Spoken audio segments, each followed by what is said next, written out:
యోహాను వ్రాసిన ప్రకటన గ్రంథము 20వ అధ్యాయము. మరియు పెద్ద సంకెళ్లను చేతపట్టుకొని అగాధము యొక్క తాళపు చెవిగల యొక్క దేవదూత పరలోకం నుండి దిగివచ్చుట చూచితిని.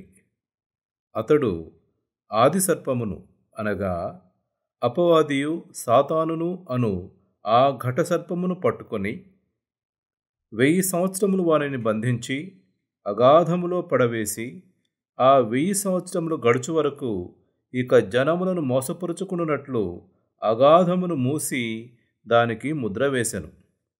అటు పిమ్మట వాడు కొంచెము కాలము విడిచిపెట్టబడవలెను. అంతటా సింహాసనములను చూచితిని. వాటి మీద ఆసీనులయుండు వారికి విమర్శ చేయుటకు అధికారము ఇయ్యబడెను. మరియు క్రూర మృగమునకైనను దాని ప్రతిమకైనను నమస్కారము చేయక తమ నొసళ్ళ యందు గాని చేతుల యందు గాని దాని ముద్ర వేయించుకొనని వారిని యేసు విషయమై తామిచ్చిన సాక్ష్యము నిమిత్తమును దేవుని వాక్యము నిమిత్తమును శిరచ్ఛేదనము చేయబడిన వారి ఆత్మలను చూచితిని. వారు బ్రతికిన వారై 1000 సంవత్సరములు క్రీస్తుతో కూడా రాజ్యము చేసిరి. ఆ 1000 సంవత్సరములు గడుచు వరకు కడమ మృతులు బ్రతుకలేదు. ఇదియే మొదటి పునరుత్థానము. ఈ మొదటి పునరుత్థానములో పాలుగలవారు ధన్యులను పరిశుద్ధులనయుందురు. ఇట్టి వారి మీద రెండవ మరణమునకు అధికారము లేదు. వీరు దేవునికిని క్రీస్తుకును యాజకులై క్రీస్తుతో కూడా 1000 సంవత్సరములు రాజ్యము చేయుదురు. 1000 సంవత్సరములు గడిచిన తరువాత సాతాను తానున్న చెరలో నుండి విడిపింపబడును. భూమి నలుదిశలయందుండు జనములను లెక్కకు సముద్రపు ఇసుకవలే ఉన్న గోగు మాగోగు అను వారిని మోసపరచి వారిని యుద్ధమునకు పోగు చేయుటకై వాడు బయలుదేరును. వారు భూమి యందంతటా వ్యాపించి పరిశుద్ధుల శిబిరమును ప్రియమైన పట్టణమును ముట్టడి వేయగా పరలోకములో నుండి అగ్ని దిగివచ్చి వారిని దహించెను.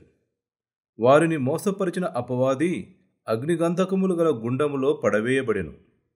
అచ్చట ఆ క్రూర మృగమును అబద్ధ ప్రవక్తయు ఉన్నారు.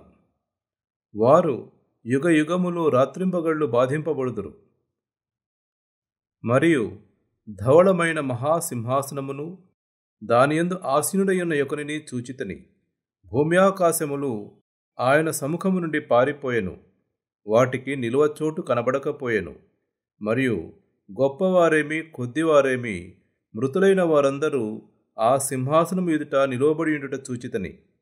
అప్పుడు గ్రంథములు విప్పబడెను. మరియు జీవగ్రంథమను వేరొక గ్రంథము విప్పబడెను. ఆ గ్రంథముల యందు వ్రాయబడి ఉన్న వాటిని బట్టి తమ క్రియల చొప్పున మృతులు తీర్పు పొందిరి. సముద్రము తనలో ఉన్న మృతులను అప్పగించెను. మరణమును పాతాళలోకమును వాటి వశముననున్న మృతులను అప్పగించెను. వారిలో ప్రతివాడు తన క్రియల చొప్పున తీర్పు పొందెను.